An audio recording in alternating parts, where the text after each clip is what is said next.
ચાલો વિદ્યાર્થી મિત્રો, અહીંયા રાઠોડ સર YouTube ચેનલમાં આપનું સ્વાગત છે કે જે આપણે આગળ વિડિયો જોયા હતા એની અંદર પહેલો વિડિયો આપણે જોયો તો બહુપદીની અંદર.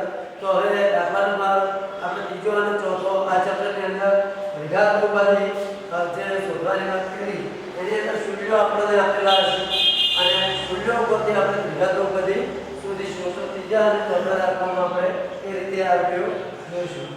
તો જોઈએ દાખલા નંબર ત્રીજો. એની અંદર 0 અને વર્ગમૂળ 5 આપેલું છે. તો આપણે પહેલા સમીકરણ લખીશું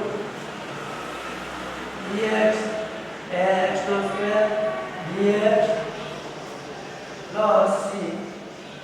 હવે આપણે અહીંયા સમીકરણ ઉપરથી જોઈએ આપણે શૂન્યનો સરવાળો અને શૂન્યનો ગુણાકાર આપણને અનુક્રમે જે આપેલો છે એ પ્રમાણે જોઈએ. તો શૂન્યનો સરવાળો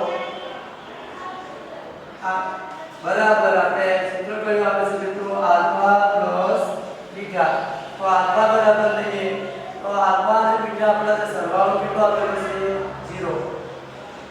હવે એ જ રીતે આપણે લઈશું શૂન્યનો ગુણાકાર. શૂન્યનો ગુણાકાર એનું સમીકરણ કયું આવશે? આલ્ફા ગુણ્યા બીટા. અહીંયા આલ્ફા ગુણ્યા બીટા.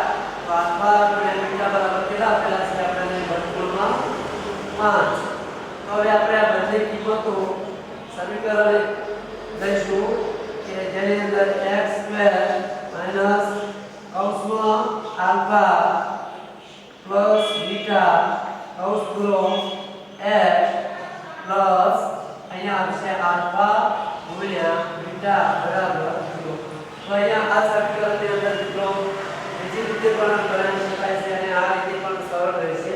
તો આપણે ગુણાકાર અને સરવાળો બંને મૂકીશું. તો અહીંયા સરવાળો અહીંયા ગુણાકાર ક્રમશઃ સમીકરણની અંદર મૂકીએ તો જોઈએ માટે x² માઈનસ કૌંસમાં લેશું 0 x પ્લસ આલ્ફા ગુણ્યા બીટા બરાબર કેટલો આપેલું છે મિત્રો?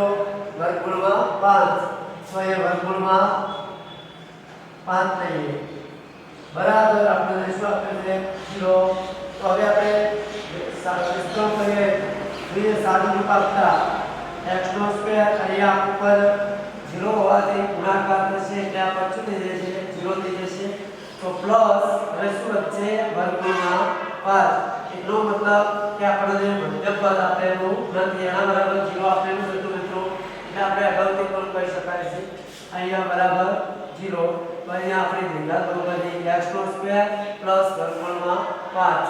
હવે આપણે નેક્સ્ટ દાખલો એના પાસે જોઈએ મિત્રો. હવે આપણે એના પછીનું એક્ઝામ્પલ જોઈએ. ચોથા નંબરનો દાખલો કે એમાં શૂન્યનો સરવાળો અને ગુણાકાર આપણને બંને સમાન આપેલા છે.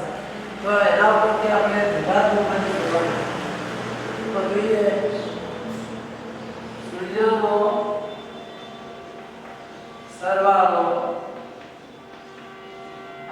બરાબર આલ્ફા પ્લસ બીટા એના બરાબર પણ આપણને 1 આપેલું છે. સરવાળો કેટલો આપેલો છે? 1. હવે બીજા નંબરનો જોઈએ શૂન્યનો ગુણાકાર બરાબર આલ્ફા ગુણ્યા શું આવશે? બીટા. તો એના બરાબર પણ આપણને 1 આપેલું છે. તો હવે એનું સમીકરણ જોઈએ દ્વિઘાત બહુપદીનું x² માઈનસ કૌંસમાં alpha plus beta x plus alpha ગુણ્યા બીટા બરાબર 0. હવે અહીંયા આપણે આલ્ફા પ્લસ બીટા અને આલ્ફા ગુણ્યા બીટા બરાબર આપણને બંને આપેલા છે. તો મિત્રો એની અંદર મૂકીશું બંને કોમન હોવાથી જોઈએ સમીકરણની અંદર x² માઈનસ અહીંયા 1x કૌંસની અંદર પ્લસ અહીંયા પણ 1 આવશે બરાબર 0. માટે x² માઈનસ x પ્લસ 1 બરાબર 0. તો અહીંયા આપણને બીજા નંબરનું સમીકરણ મળી ગયું કે જે દ્વિઘાત બહુપદી x² માઈનસ x પ્લસ 1 અહીંયા મળી જશે સામાન્ય રીતે.